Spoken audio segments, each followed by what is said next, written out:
किन किन लोगों को अपना प्रत्याशी बनाया है। तो चुनावी रणनीति है जिस पर आज मंथन बीएसपी में होना है। मायावती खुद मौजूद रहेंगी, सभी जोनल कोऑर्डिनेटर को वहां पर बुलाया गया है। अब देखना यह होगा कि आखिर बीएसपी किस स्ट्रेटेजी प्लानिंग पे जाती है, किस तरीके से क्या कुछ नए चेहरों को मौका दिया जाता है, किस तरीके से टिकटों का बंटवारा होता है उम्मीदवारों के लिए, क्योंकि टिकट पर आज मंथन होना है और बीएसपी जल्द ही उम्मीदवारों की लिस्ट जारी कर सकती है। इस महत्वपूर्ण बात को हम लगातार कह रहे थे, वो महत्वपूर्ण बात यह थी कि जिस बार हम देखें कि अब तक समाजवादी पार्टी हो या बीएसपी हो या आरएलडी हो, लोकसभा चुनाव में कभी इस तरीके का पैक्ट प्री अलायंस इस तरीके से हाल के वक्त में देखने को नहीं मिला। और लगातार इस बड़ी खबर पर हम बने हुए हैं, रुख करेंगे लखनऊ का। अलाउद्दीन हमारे संवाददाता खुद वहां पर मौजूद हैं। अलाउद्दीन, आप वहां पर मौजूद हैं, तमाम जोनल कोऑर्डिनेटर वहां पर पहुंच रहे होंगे, तमाम बीएसपी के पदाधिकारी वहां पर पहुंच रहे होंगे। आज टिकटों का फाइनलाइजेशन होना है, क्या तस्वीर, क्या खबर वहां से निकल रही है?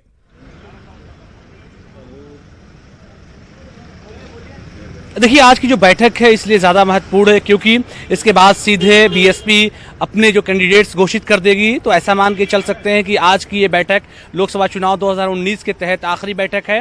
इससे पहले जो दल बीएसपी के साथ गठबंधन में शामिल है, समाजवादी पार्टी ने 11 टिकटों की घोषणा की है, जबकि आरएलडी के तीनों टिकट साफ तौर से जाहिर है कौन लोग लड़ेंगे। लेकिन बीएसपी ने अभी सिर्फ और सिर्फ प्रभारी घोषित किए हैं। लेकिन बीएसपी में ऐसा ट्रेंड चलता है कि जो उनके प्रभारी होते हैं वही आमतौर से चुनाव भी लड़ते हैं। तो ऐसे में सभी 38 प्रभारियों को यहां बुलाया गया है। इसके अलावा इन क्षेत्रों के जो मुख्य जोनल कोऑर्डिनेटर हैं उनके ऊपर उप जो जोनल कोऑर्डिनेटर बनाए गए वो तमाम लोग हैं। फिलहाल इस बैठक में मायावती इस बात का साफ तौर से मैसेज आज देने वाली हैं, कांग्रेस के प्रति जो उनका रुख है उस रुख को और ज्यादा आज साफ करने वाली हैं।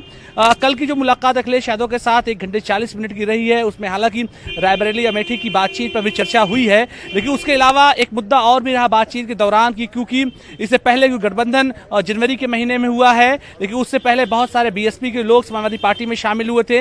उनमें मुख्य रूप से नाम मोहनलालगंज से आरके चौधरी, इंजीत सरोज समेत आधा दर्जन कद्दावर नेता है जिनको समाजवादी पार्टी को एडजस्ट करना है, क्योंकि वो लोग बीएसपी से ही निकल कर समाजवादी पार्टी में आए थे। ऐसे में उनके सामने है और जाहिर तौर पर उत्तर प्रदेश से ही दिल्ली का रास्ता जाता है, इसलिए ये गठबंधन कैसे आने वाले वक्त में राजनीति की दिशा और दशा तय करेगा ये भी यहां पर देखना होगा। आपके साथ कुछ लोग वहां पर होंगे, बीएसपी के जो जोनल कोऑर्डिनेटर हैं, जो पदाधिकारी वहां पर पहुंचे, कितने उत्साहित हैं आज की बैठक को लेकर के?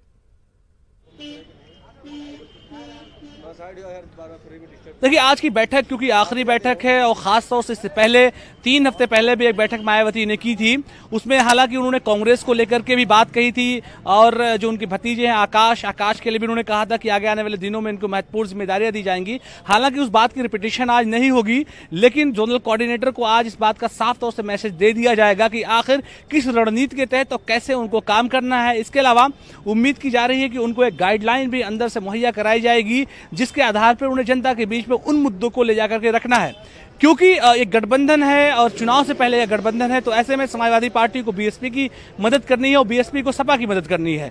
तो ऐसे में दोनों पार्टियों के कार्यकर्ता जमीनी स्तर पर रुख अपना पॉजिटिव कैसे रखें, इस बात पर भी चर्चा होगी।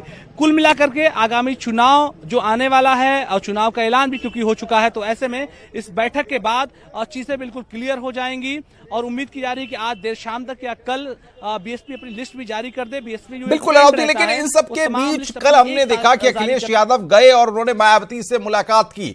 मायावती ने 1 घंटे 40 मिनट अखिलेश यादव के साथ बातचीत की, मंत्रणा की होगी, तमाम प्रोस्पेक्टिव पे बातचीत की होगी। अब सवाल यह है, रायबरेली और अमेठी कांग्रेस का जो रुख आया चंद्रशेखर के साथ मुलाकात के बाद, क्या ऐसे में रायबरेली और अमेठी में यह गठबंधन अपने प्रत्याशी उतारेगा या नहीं उतारेगा?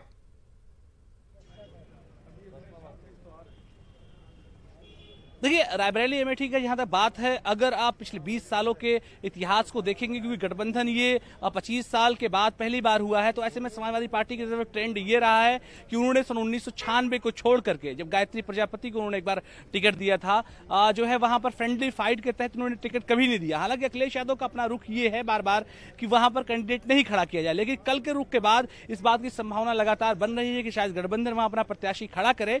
लेकिन फिलहाल ये कहना बहुत ज्यादा जल्दबाजी होगा। होगा, बहुत जल्दी होगा कि गठबंधन एकाएक अपना रुख इतना ज्यादा बदल ले। क्योंकि जब आप ब्रॉड पर्सपेक्टिव में इस पूरे गठबंधन को और आने वाले चुनाव को देखेंगे तो आने वाले दिनों में अगर कांग्रेस और यूपीए अलायंस कहीं ना कहीं से मजबूत होता है तो समाजवादी पार्टी और बीएसपी के पास भी ऑप्शन यही है कि वो कांग्रेस को सपोर्ट करे। तो ऐसे में क्योंकि दोनों पार्टियों के दो कद्दावर बड़े नेता कांग्रेस के वो रायबरेली अमेठी से हैं, तो ऐसे में गठबंधन एकाएक इतना बड़ा रिस्क लेने की कोशिश नहीं करेगी। क्योंकि अगर गठबंधन जो नारा लगातार दे रहा है कि जो है बीजेपी को हटाना है, उनका मोटो एक है और कांग्रेस अखिलेश यादव बार अच्छा, फॉर्मूला क्या है अलाउद्दीन, ये बताइए इस बार बीएसपी ने क्या फॉर्मूला रखा है? जैसे बीजेपी जिताऊ और टिकाऊ की बात करती है, ऐसे में बीएसपी किस ओर जा रही है? अब तक हम इससे पहले देखते आए हैं कि कहीं कोई बिल्डर होता था, कहीं कोई व्यापारी होता था, या बीएसपी के कैडर के लोगों को ही इस बार टिकट मिलने जा रहे हैं? क्या फॉर्मूला रखा है बीएसपी ने? देखिए 38 सीटों में से साफ तौर से जाहिर है कि 10 सीटें सुरक्षित हैं, 10 वो पूरी तरह से कैडर को जा रहे हैं। इसके अलावा आप 28 जो कैंडिडेट बचे हैं इसमें 2-1 कैंडिडेट समाजवादी पार्टी के भी शिफ्ट होंगे बीएसपी में और बीएसपी के कुछ शिफ्ट होंगे सपा में। इसके अलावा जातीय आंकड़े का बहुत ध्यान रखा गया है। 28 में से 8 से 10 लोगों को जो है टिकट दिया जाएगा, वो मुस्लिम वर्ग से आएंगे। इसके अलावा 10 के करीब ही 8 से 10 के करीब ओबीसी आएंगे, बाकी जनरल कैटेगरी के लोग 8 के करीब रखे गए हैं। तो कुल मिलाकर के जो कॉम्बिनेशन पूरा है, 10 जो रिजर्व कोटे हैं ऑब्वियस है उस पे जो है SC ST के लोग उतरेंगे। मुसलमानों को 8 से 10 का कोटा दिया गया है, ओबीसी बिल्कुल बिल्कुल बिल्कुल अलाउद्दीन, आप नजर बना के रखिए।